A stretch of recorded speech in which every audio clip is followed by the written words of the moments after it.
million people suffered from depression, and 260 million suffered from an anxiety disorder, many of whom live with both conditions.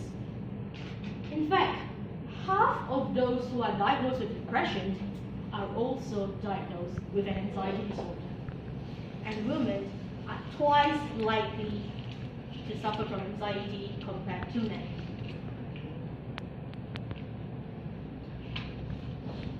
Depression and anxiety are usually linked together. Depression could lead to anxiety and vice versa.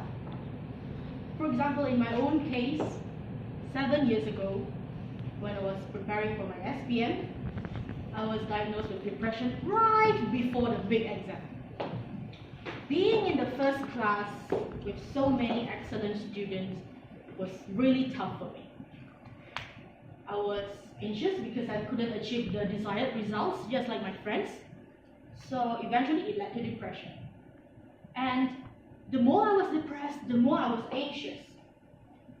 And I was stuck, I was trapped in that never-ending disastrous loop. Fast forward 6 years later, I actually found out that I have generalized anxiety disorder, or GAD. So what is GAD?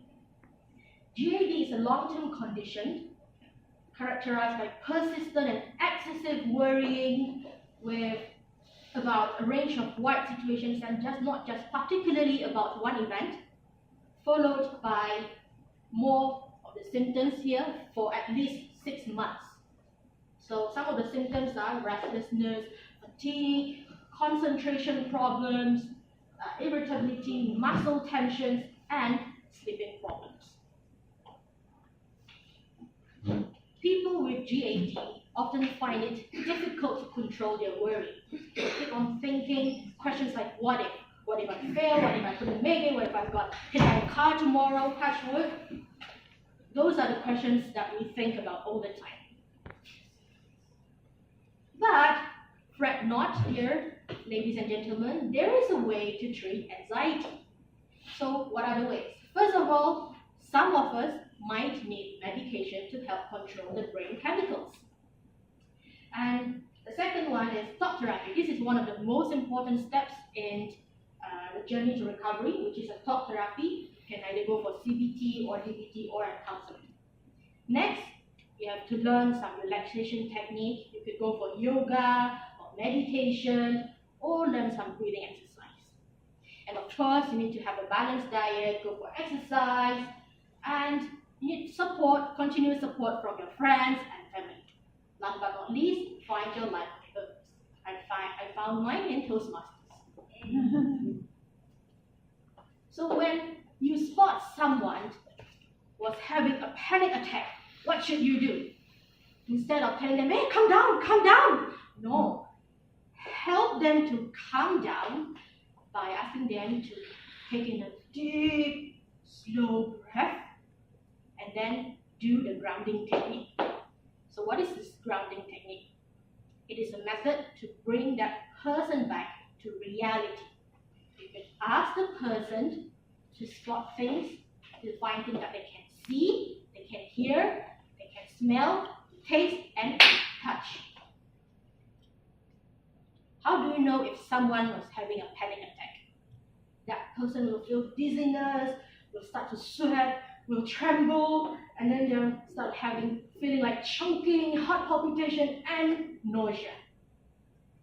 You know, last time whenever I go to any big social event, I will have mini panic attack. So that time I needed my mother to help me to calm down. But after a few exercises, I get to manage it. And I always have my 10 ringgit aromatherapy oil and my mint to help me to ease the nausea. So when someone else tells you that I have anxiety disorder and I'm anxious right now, these are the things that you should avoid to say to them. You should not dismiss their feelings by saying, don't worry, just get over it, you'll get over it. When you say this to it is equivalent to telling a person with a broken leg, get over it and walk. So it doesn't work that way. What you could do instead is try to understand them, to empathize them, and to be with them. Always remember that the journey to recovery always takes time. Toastmasters, ladies and gentlemen, it is impossible for us to live a fret-free life. So here's a small reminder for us. Worrying is like a rocking chair. It gives you something to do, but it doesn't take you anywhere. Thank you. Back to you.